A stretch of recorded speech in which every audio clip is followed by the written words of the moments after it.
गरीब डूसे वाली। कविता अपने छोटे से घर में अपने पति राहुल और बेटे अमित के साथ रहा करती थी। अमित अभी केवल 8 साल का था और राहुल का सपना था कि वो अपने बेटे को पढ़ाई करने के लिए शहर भेज सके। कविता, हमारा अमित पढ़ाई में बहुत अच्छा है। मैं सोच रहा था कि मैं अपने बेटे को बाहर पढ़ने के लिए भेजूं ताकि वो अच्छे से पढ़ाई कर सके। राहुल जी, आप तो जानते हैं ना, शहर के स्कूल की फ़ीस कितनी ज़्यादा है और हम कितने गरीब हैं। ऐसी गरीबी में हम भला अपने बेटे को शहर में कैसे पढ़ा सकते हैं। कविता, इंसान को कभी भी हिम्मत नहीं हारनी चाहिए। इंसान को हमेशा सबसे पहले खुद पर भरोसा करना चाहिए और मुझे खुद पर पूरा भरोसा है कि मैं अपने बेटे को अच्छे से पढ़ा लिखा सकूंगा। आपसे कोई नहीं जीत सकता। चलिए अब हाथ मुंह धो लीजिए, खाना लगा देती हूँ। कविता, आज तो खाने की खुशबू बहुत अच्छी आ रही है। क्या बनाया है आज? आपका मन पसंदीदा मसाला डोसा। फिर तो खाने में बहुत मज़ा आएगा। जाओ, अब जल्दी से अमित को भी बुला लाओ। वो अब तक पढ़ाई कर रहा होगा। कविता अमित के कमरे में जाकर उसे बुलाती है और सब एक साथ बैठकर मसाला डोसा बड़े ही स्वाद लेकर खा रहे थे। हर बार की तरह आज भी कविता ने बड़े ही प्यार से मसाला डोसा बनाया था और शायद इसीलिए कविता के हाथों का मसाला डोसा इतना लाजवाब होता कि कोई भी उसकी तारीफ किए बिना खुद को रोक नहीं पाता। सच में कविता, तुमने बहुत ही लाजवाब डोसा बनाया है। अरे, तुम ऐसा क्या डालती हो अपने डोसे में? हाँ माँ, तुम्हारे जैसा मसाला डोसा तो अपने पूरे गांव में कोई नहीं बना सकता। अरे बेटा, मैंने तो इस गांव में हर किसी के हाथ का मसाला डोसा खा रखा है, पर जो स्वाद तेरी माँ के हाथों में है ना वो किसी के हाथों में नहीं है। इसीलिए तो मैं तेरी माँ को समझाता रहता हूँ कि वो खुद की अपनी छोटी सी दुकान खोल ले मसाले डोसे की। फिर हम सब अपना खुद का बिजनेस करेंगे। वैसे भी अब मैं दूसरों की नौकरी कर कर के थक चुका हूँ। अब और नहीं सुना जाता मालिक का ताना। भूलिए मत, अपना काम शुरू करने के लिए पैसों की ज़रूरत होती है। और वैसे भी मेरा मन नहीं करता, मुझसे नहीं होगा। उल्टा मुझे तो डर लगता है कि मैं इतने पैसे लगाऊं और मेरा काम नहीं चला तो। ना बाबा ना, हम जैसे हैं वैसे ही अच्छे हैं। इस तरह से कविता अपने पति के इस आइडिया को ठुकरा देती है, जिस वजह से राहुल भी कविता को अब डोसा बेचने के लिए फोर्स नहीं करता। इसी तरह कुछ दिन बीत जाते हैं और एक दिन। क्या हुआ जी, आज आप इतने परेशान क्यों नज़र आ रहे हैं? सब कुछ ठीक तो है ना? कविता, कुछ ठीक नहीं है।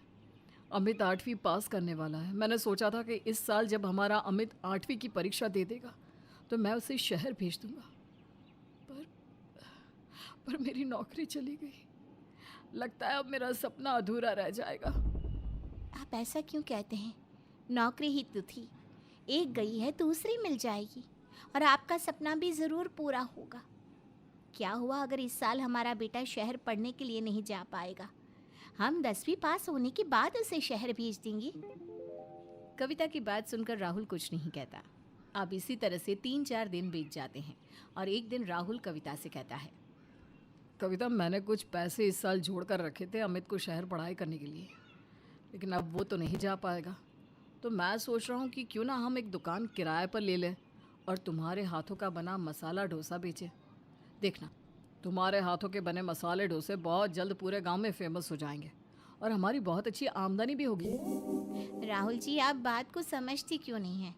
आपने वो जो पैसे बचाए हैं आने वाले बुरे समय के लिए है।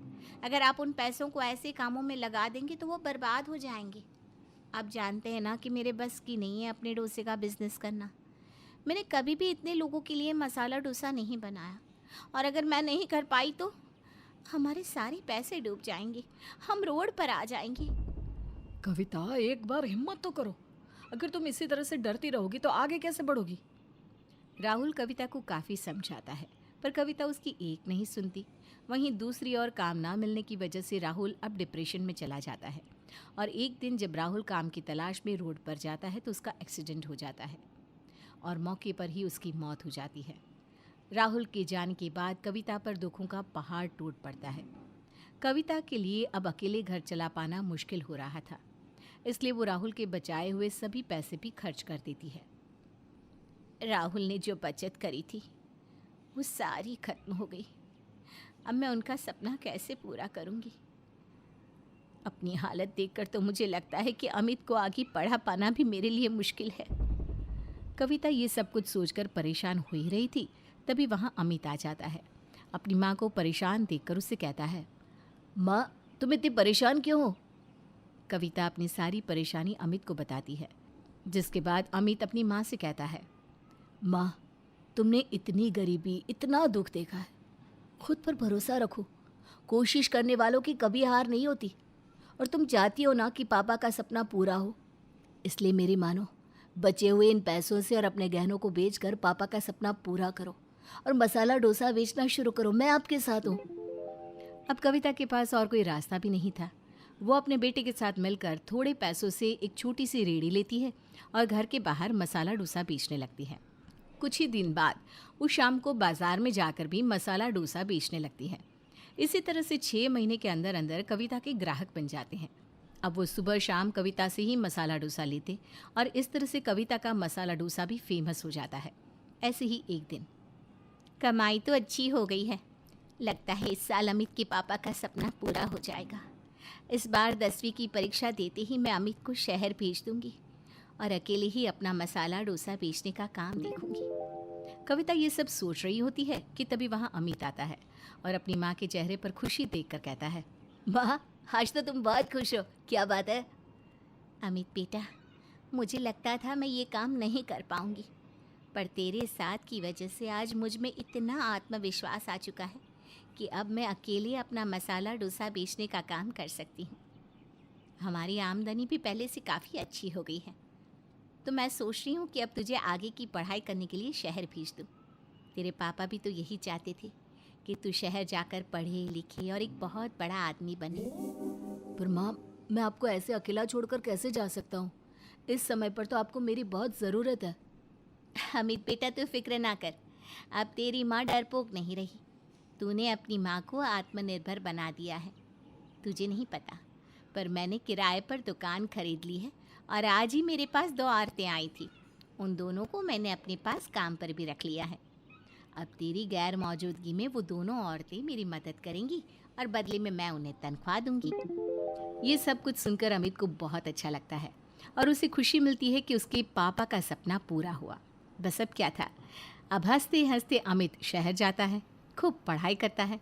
कुछ ही सालों में अमित एक बड़ा आदमी बनकर गांव वापस आता है, जहां वो देखता है कि उसकी माँ का मसाला डोसा भी पूरे गांव में फेमस हो चुका है और आज उनकी एक रेडी कई सारी ब्रांच में बदल गई है।